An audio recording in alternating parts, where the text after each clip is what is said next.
Les épouses des chefs d'État, comme il est de tradition, se sont retrouvées en marge du 29e sommet de l'Union africaine pour la 19e Assemblée générale ordinaire de l'Organisation des premières dames d'Afrique contre le VIH-Sida, OPDAS.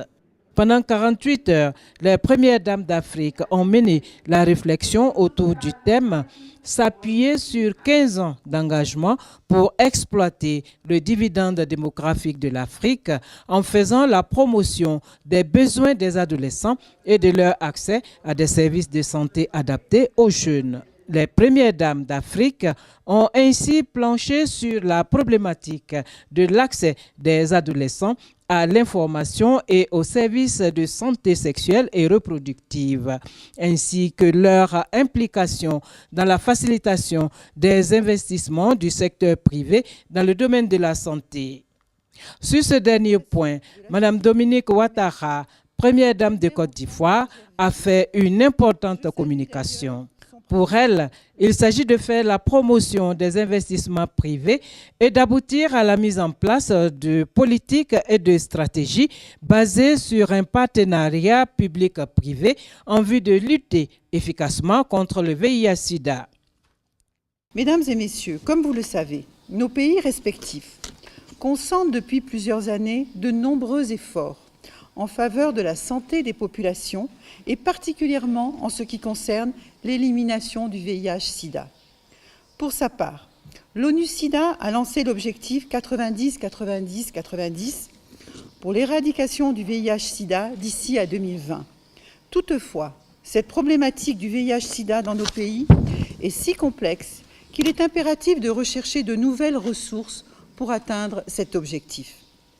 Dans cette optique, notre rôle en tant que Première Dame est de conduire des plaidoyers pour contribuer à la mobilisation de ressources financières et humaines, tant au niveau national qu'international, afin d'appuyer nos gouvernements. De cette façon, ces plaidoyers auprès de partenaires privés permettront de mieux équiper nos hôpitaux et centres de santé en matériel moderne et adéquat. Mes chères sœurs, outre l'augmentation des ressources matérielles et financières, notre plaidoyer porte également sur le renforcement des capacités de nos ressources humaines. En effet, si nous voulons continuer à obtenir de bons résultats en matière de lutte contre le VIH-Sida, il est primordial que toutes les ressources humaines impliquées dans le processus d'élimination de ce fléau, c'est-à-dire notre personnel médical et enseignant et nos leaders communautaires et religieux, bénéficient de formations régulières pour une prise en charge adéquate des populations en termes de prévention et d'équipement.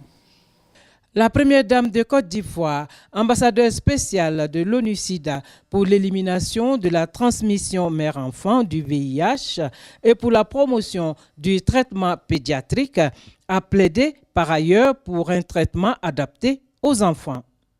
Il m'apparaît inadmissible que de nos jours, nos enfants soient traités avec des médicaments normalement destinés aux adultes. C'est pourquoi j'invite sans cesse les firmes pharmaceutiques et nos généreux partenaires à renforcer la mise à disposition d'antirétroviraux spécifiquement dans leur forme pédiatrique pour une meilleure prise en charge de nos enfants.